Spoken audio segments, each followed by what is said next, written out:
एक अनाथ आश्रम था। उस अनाथ आश्रम में प्रदीप अपने 4 अनाथ बच्चों के साथ रहता था। प्रदीप बचपन से ही अनाथ आश्रम में रहने की वजह से अकेला था। उसका परिवार बस ये 4 बच्चे ही थे। चारों बच्चे तरह तरह के थे।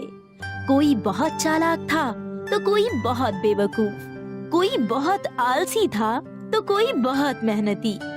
सब मिलकर आश्रम में रहते थे और अपना अपना जीवन व्यतीत करते थे। आश्रम दान और लोगों की दया की वजह से चल रहा था। प्रदीप बच्चों की सेवा के कारण कोई दूसरा काम नहीं कर पाता। एक दिन एक 4 साल का बच्चा प्रदीप को रास्ते पर भीख मांगता हुआ दिखा। प्रदीप उस बच्चे को आश्रम ले आया। 4 साल के सिद्धार्थ को जब आश्रम के दूसरे बच्चे यानी अमन, परम, प्रेरणा और अनामिका ने देखा तो वो बहुत खुश हो गए। उन बच्चों में सबसे बड़ी थी अनामिका, जो समझदार थी। प्रदीप काका, अब हमें एक और बच्चे सिद्धार्थ की पढ़ाई और उसके परवरिश के बारे में सोचना होगा। लगता है मुझे कुछ काम करना होगा, क्योंकि लोगों का अब दान धर्म से विश्वास उठ चुका है। हमें ही कुछ न कुछ करना होगा। अनामिका बेटा, मैं सोच रहा हूँ कि मैं कुछ दिनों के लिए शहर चला जाऊँ। अगर आप चले जाएंगे तो आश्रम को संभालेगा कौन? अनामिका के इतना कहते ही वहाँ पर परम और प्रेरणा झगड़ते हुए आ गए। दे दे ये मेरा ब्रेड है, इसे मैंने संभाल के रखा था। तुमने इसे संभाल के नहीं, चुरा के रखा था। ये मेरा ही है। कल रात इसे मैंने बचा कर रखा था। चुप हो जाओ तुम दोनों। रोज रोज झगड़ा करना अच्छी बात नहीं है। अगर ऐसे ही झगड़ते रहोगे तो तुम दोनों को आज रात का खाना नहीं मिलेगा। लेकिन दीदी, परम ने मेरा ब्रेड ले लिया। मैं तुम्हें दूसरा पूरा नया वाला खरीद कर ला कर दूंगी। अब चुप हो जाओ। और दीदी, आप मुझे नहीं देंगी? सारी बातें खत्म हो ही रही थी कि वहाँ पर सिद्धार्थ आ गया। सिद्धार्थ को देखते ही, ये लो छोटे उस्ताद, ये मैंने तुम्हारे लिए बचा के रखा है। थैंक यू भैया। प्रदीप ने सारे बच्चों को शांत किया और उन्हें खाना खाने के लिए कहा। तभी वहाँ अमन आया। प्रदीप अंकल, 2 दिन बाद क्रिसमस है ना, सांता क्लॉज हमें क्या गिफ्ट देंगे? सैंटा क्लॉज उन बच्चों को ही गिफ्ट देते हैं जो बुरे काम नहीं करता, जो बच्चे शरारत नहीं करते, जो बच्चे अपनी पढ़ाई और अपना होमवर्क सही समय पर करते हैं, उन्हें गिफ्ट मिलता है। और तुम सब मस्तीखोर हो, तुम्हें कोई गिफ्ट नहीं मिलेगा। लेकिन मैं पिछले कुछ दिनों से कोई मस्ती और गलत काम नहीं कर रहा। मैं मन लगाकर पढ़ाई कर रहा हूँ। मुझे सांता जरूर गिफ्ट देंगे। अरे ये सब बस कहानी होती है, असल में ये सब कभी नहीं होता। खाना खत्म करते ही अनामिका ने प्रदीप से घर के राशन के बारे में बोला। प्रदीप अंकल, हमारे पास बस कल तक का ही राशन बचा है। कई दिनों से लोगों ने कोई मदद नहीं की है और परसों क्रिसमस भी है। सारे बच्चे इंतजार कर रहे हैं। थोड़े राशन और केक मंगवा दीजिए ना प्लीज। अरे हाँ, तुम इसकी चिंता मत करो, मैं इसका कोई उपाय निकालता हूँ। प्रदीप घर से निकल जाता है। राशन और बच्चों की खुशी के कारण वो बाजार जाकर उधारी में राशन लेने की सोचता है। एक चोर एक पर्स लेकर भाग रहा था। वो चोर प्रदीप से टकरा जाता है और उसका सामान वहीं गिर जाता है। तभी चोर के पीछे भाग रहे लोग प्रदीप के पास सामान देखकर प्रदीप को ही चोर समझने लगते हैं। प्रदीप को चोर समझकर लोगों ने प्रदीप को पुलिस के हवाले कर दिया। नहीं, मुझे छोड़ दो, मैं बेकसूर हूँ। मेरे बच्चे घर पर मेरा इंतजार कर रहे हैं, मुझे जाने दो। प्रदीप को पुलिस स्टेशन ले जाकर बंद करा दिया। दूसरी तरफ बच्चे प्रदीप का इंतजार करने लगे। प्रदीप के देर रात घर से न होने के कारण सिद्धार्थ रोने लगा। पापा को बुला दो, मुझे उनसे मिलना है। पापा आपके लिए केक लाने गए हैं ना, वो आते ही होंगे। अनामिका ने जैसे तैसे सिद्धार्थ को खाना खिलाकर सुला दिया और परम को आश्रम में सिद्धार्थ का ध्यान रखने के लिए कहा और खुद अमन और प्रेरणा के साथ प्रदीप को ढूंढने के लिए चली गई।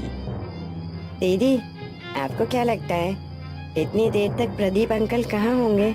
कहीं कुछ गड़बड़ तो नहीं हो गई? मुझे लगता है इसी मार्केट में होंगे।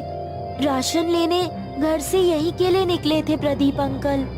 परम और सिद्धार्थ सैंटा क्लॉज का इंतजार करने लगे थे। क्रिसमस जो आ गया था। हे सैंटा, प्लीज कम। मेरी फैमिली मुझे फिर से मिल जाए। पापा और मेरी पूरी फैमिली घर आ जाए। सिद्धार्थ की प्रेयर सुनकर सांता क्लॉज वहाँ पर आ जाते हैं। आप असली के सैंटा हो? मुझे तो यकीन ही नहीं हो रहा है। मैं कहीं सपना तो नहीं देख रहा। मैं असली सैंटा हूँ। तुम्हारा परिवार बस आता ही होगा। उन्हें मैं दावत देने आया हूँ। अनामिका, प्रेरणा और अमन ने तय किया कि पुलिस स्टेशन जाकर प्रदीप के लापता होने की कंप्लेंट दर्ज कराएंगे। वहां जाकर अनामिका और बच्चों ने देखा प्रदीप वहीं जेल में बंद है। प्रदीप अंकल, आप यहाँ? क्या तुम इस चोर को जानती हो? ये चोर नहीं है, ये हमारे अंकल है। हम इन्हीं के आश्रम में रहते हैं। तो इसका मतलब तुम सच कह रहे थे। हमें माफ करना, और तुम अब जा सकते हो। बच्चे और आश्रम की बात सुनकर पुलिस ने प्रदीप को छोड़ दिया। सारे निराश होकर घर आ गए और वहां आकर देखा तो सारे लोग चौंक गए। पूरा घर लाइट और गुब्बारों से सजा हुआ था। सिद्धार्थ और परम ने नए कपड़े पहने हुए थे। आने में थोड़ी देर कर दी आप लोगों ने। ये लीजिए, ये रही आपकी दावत और कुछ सामान, पूरे साल भर का राशन और सारे बच्चों के गिफ्ट्स भी। हमें तो यकीन ही नहीं हो रहा है। Thank you Santa. अब मैं कभी मस्ती नहीं करूँगा। सच्चा बच्चा बनकर आपका अगले साल भी इंतजार करूँगा। वाओ, इतने सारे gift. Thank you Santa clause. चलो बच्चों, अब दूसरे बच्चे मेरा इंतजार कर रहे हैं। मुझे उनके पास जाना है। सैंटा अपनी हिरन की सवारी लेकर चले गए। पूरे परिवार ने जमकर दावत की और बच्चे आश्रम में खुशी खुशी रहने लगे। सेठ गिरधारी लाल की कंजूसी पूरे गांव में मशहूर थी। राधा, आज तुम आधा घंटा देरी से आई थी। तुम्हारे 10 घंटे की दिहाड़ी है 100 रुपए, पर तुम आधा घंटा लेट आई थी, इसलिए तुम्हारी दिहाड़ी हुई 95 रुपए। ठीक है। मैं हिसाब किताब में एकदम पक्का हूँ। कल से समय पर आ जाना, समझी? जी मालिक। सेठ गिरधारी लाल दूसरों के साथ ही नहीं बल्कि अपने खुद के परिवार के साथ भी कंजूस था। इस बार मैंने 2 बोरी चावल बोले हैं। आप किराने वाले को पैसे दे देना। अरे बाबा, 2 बोरी चावल? इतने सारे अनाज का हम क्या करेंगे? अरे, इस महीने मेरे दोनों भाई आने वाले हैं। अब वो जवान है, खाना तो खाएंगे ही ना। सत्यानाश! अरे मैं हूँ कि मर मर के पैसे जमा कर रहा हूँ और तुम उसे लुटा रही हो। क्या जरूरत है तुम्हारे दोनों भाइयों को यहाँ आने की? वो उनके कॉलेज की छुट्टी है। कई सालों से मुझसे मिले भी नहीं, तो मैंने बोला कि दोनों आ जाओ। अरे बददिमाग औरत, तू खुद चली जाती ना अपने मायके कुछ दिनों के लिए। ये तो मैंने सोचा ही नहीं। अरे तो सोच, तू मायके जाएगी तो भाइयों के साथ माँ बाप, बहनों सभी से मिल लेगी। हाँ, वैसे भी कई सालों से मैं अपने मायके नहीं गई। अरे तो जल्दी जा, सोच क्या रही है? मैं कल ही तेरी टिकट करवाता हूँ। ठीक है। गिरधारी लाल ने 1 बोरी अनाज बचा लिया और वो बहुत खुश था, पर उसे कहाँ पता था कि उसकी पत्नी का मायके जाना उसे इतना ज्यादा महंगा पड़ेगा। शाम को रेणुका बाजार से ढेर सारी शॉपिंग करके लौटी। अरे बाप रे, ये सब क्या है?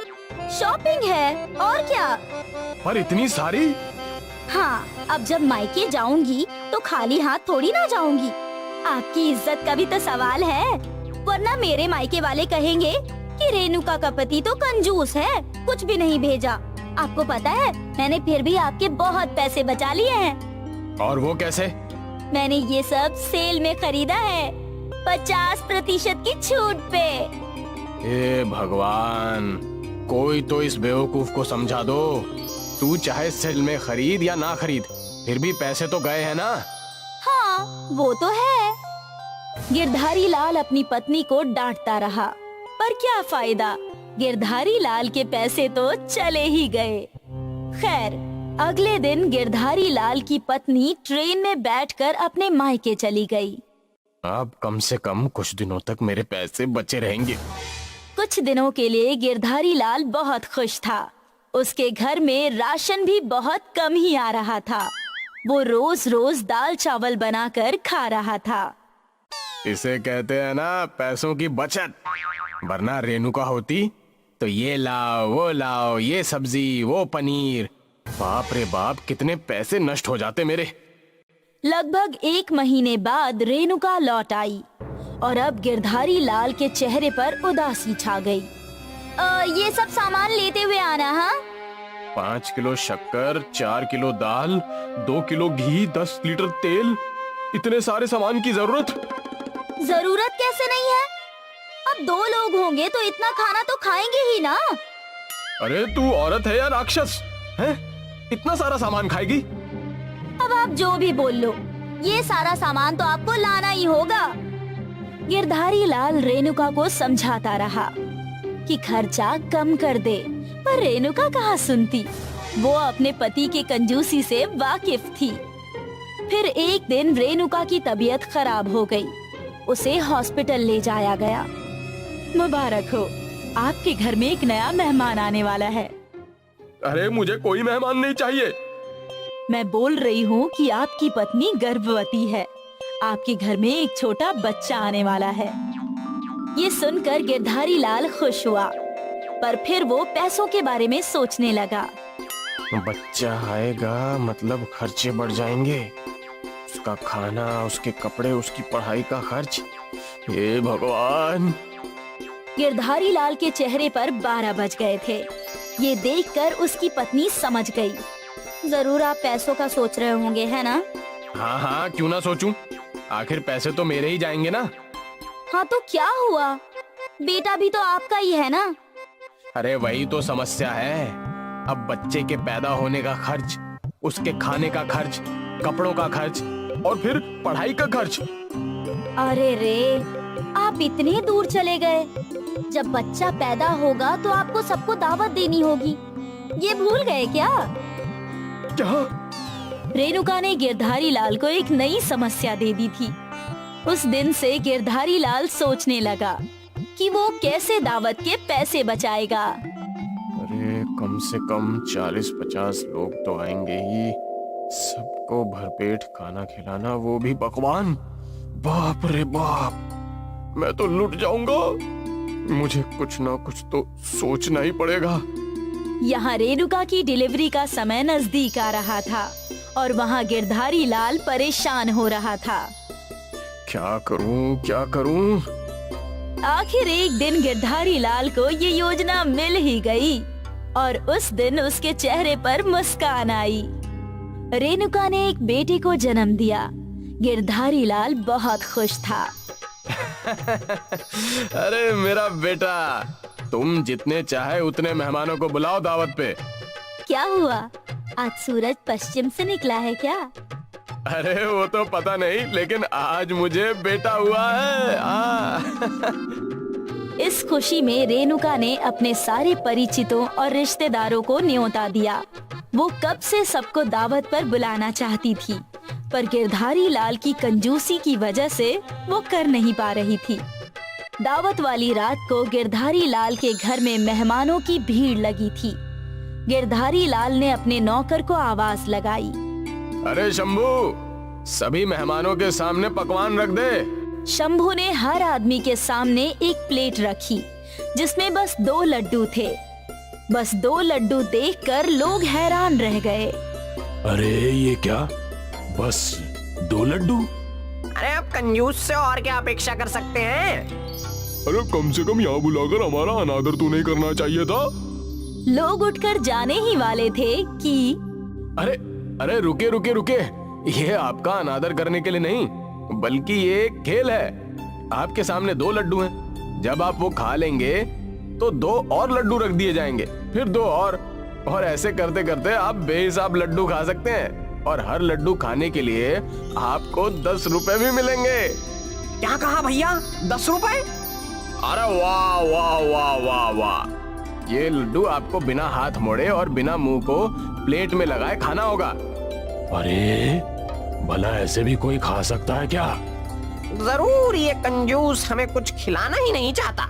हाँ बिल्कुल, लगता है ये इसका कोई षड्यंत्र है। खाना खाने बैठे सभी लोग गिरधारी लाल की कंजूसी समझ चुके थे। इसी भीड़ में एक समझदार युवा था, गणेश। गणेश को एक तरकीब सूझी। वो सरपंच के पास गया और उन्हें अपनी योजना बताई। वाह, ये तो बहुत ही अच्छा आइडिया है। गणेश ने सभी गांव वालों को एक एक करके अपनी योजना बता दी और सारे खुश थे। और गिरधारी लाल को कुछ समझ नहीं आ रहा था कि आखिर ये हो क्या रहा है।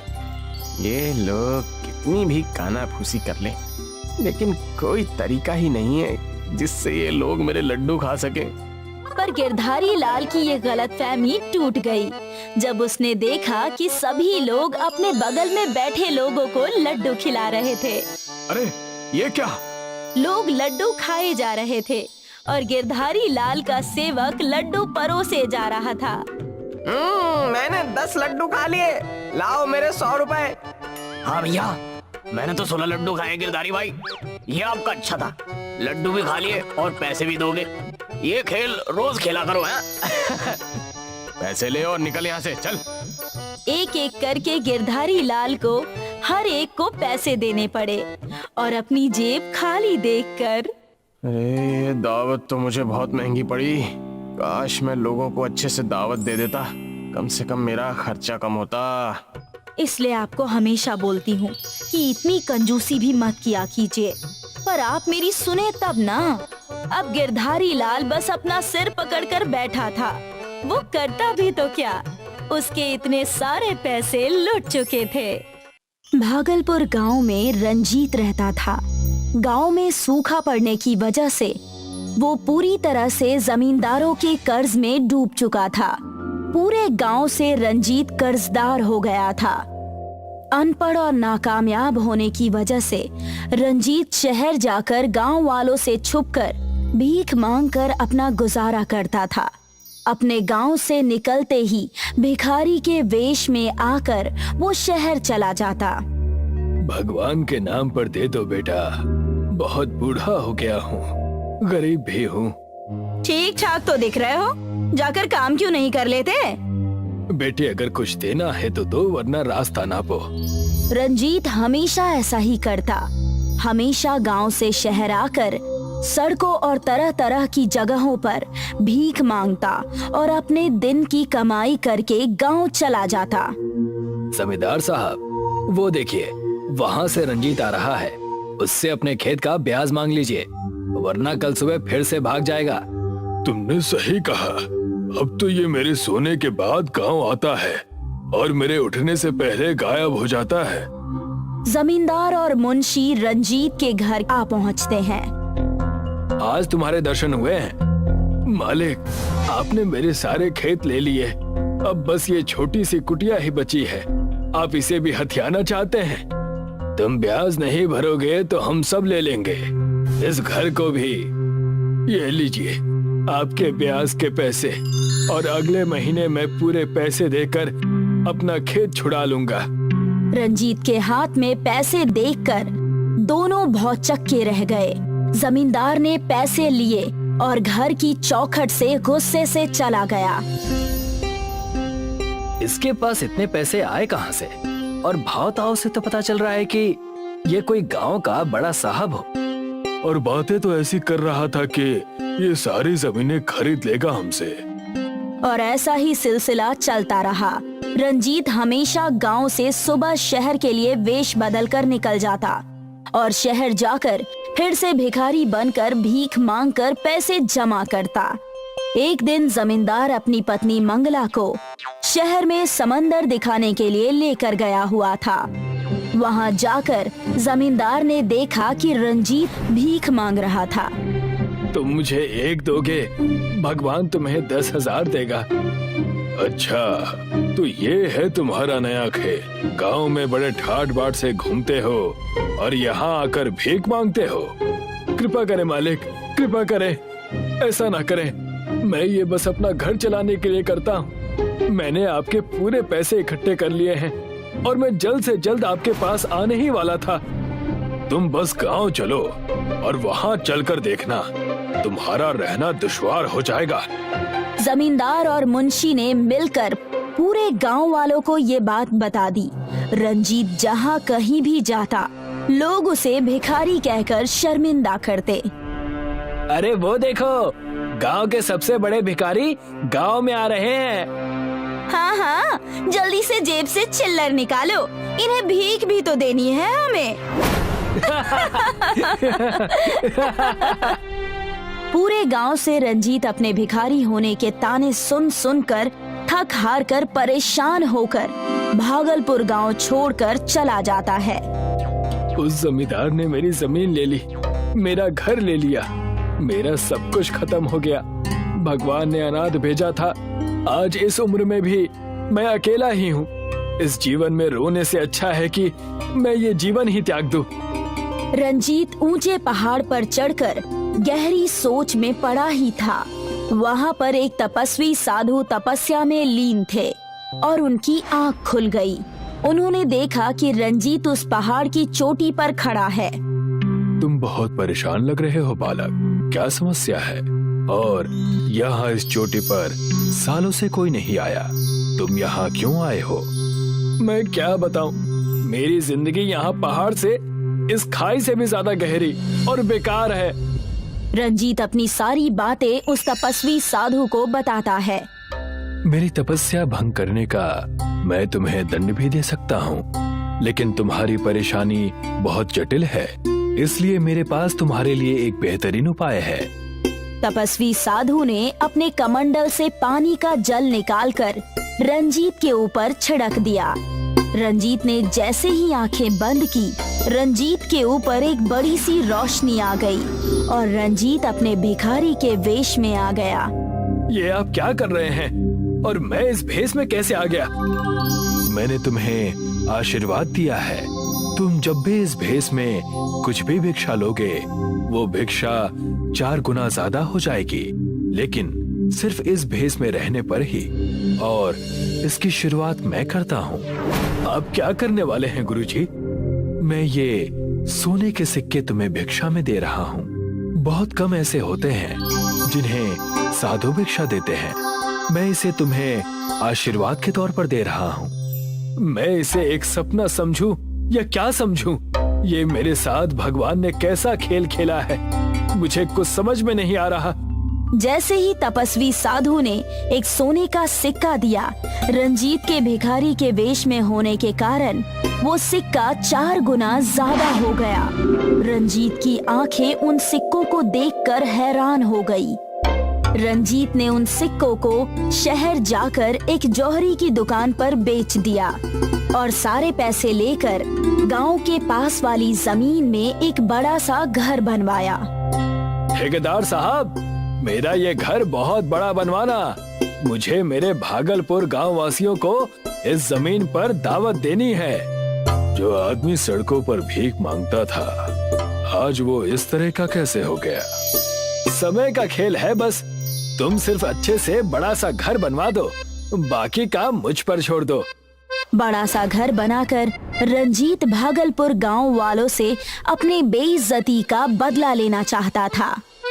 रंजीत को जो भी शहर में भीख देता, तपस्वी साधु के कृपा से वो 4 गुना ज्यादा हो जाता। देखते ही देखते रंजीत भिखारी से अमीर बन गया। लेकिन रंजीत का सारा व्यवहार भिखारी जैसा ही था। उसने अपने बड़े से घर में एक बड़ी सी दावत रखी और उसने जमींदार, मुंशी और सारे गांव वालों को बुलाया। उसने अपना नाम छुपाकर सारे गांव वालों को न्योता दिया। सुनो सुनो सुनो, भागलपुर गांव के पास जो बड़ा सा महल बना है, वहाँ के मालिक ने पूरे भागलपुर वासियों को दावत पर बुलाया है। सुनो सुनो सुनो। जमींदार साहब, मैंने अंदर जाकर उस महल को देखा, वो बहुत बड़ा महल है।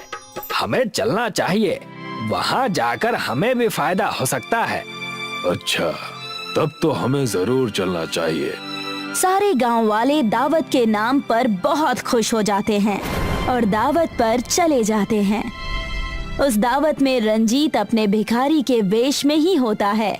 उसे वहां देखकर जमींदार और मुंशी कहते हैं, तुम यहाँ भी आ गए? घर बसा नहीं कि भिखारी पहले ही आना शुरू? आने दो मालिक, आने दो। अच्छी भीख मिल जाएगी ना यहाँ पर। जमींदार और मुंशी की बात सुनकर वहाँ पर ठेकेदार आ जाता है और वो कहने लगता है, जिसे आप भिखारी समझ रहे हैं, ये बड़ा सा महल उनका ही है। ये क्या बकवास है? ठेकेदार, तुम होश में तो हो? मैं सच कह रहा हूँ, ये महल मैंने ही बनाया है और ये रंजीत जी का ही महल है। लेकिन ऐसे कैसे? ये तो शहर में भीख मांगा करता था और आज इतने बड़े महल का मालिक रंजीत कैसे हो गया? तब वहाँ रंजीत कहता है, मैं तो बस अपने हालातों की वजह से भीख मांगा करता था, लेकिन आप सब अपने कर्मों से मांग रहे हैं। सब कुछ होते हुए भी तुम्हारे पास कुछ नहीं है। मेरे पास कुछ ना होकर भी अब सब कुछ है। रंजीत की बात सुनकर दोनों बहुत उदास हुए और सारे गांव वाले शर्मिंदा हो गए और रंजीत से माफी मांगने लगे। लेकिन उसके बाद भी रंजीत शहर जाकर भीख मांगकर अपनी जिंदगी जीता था।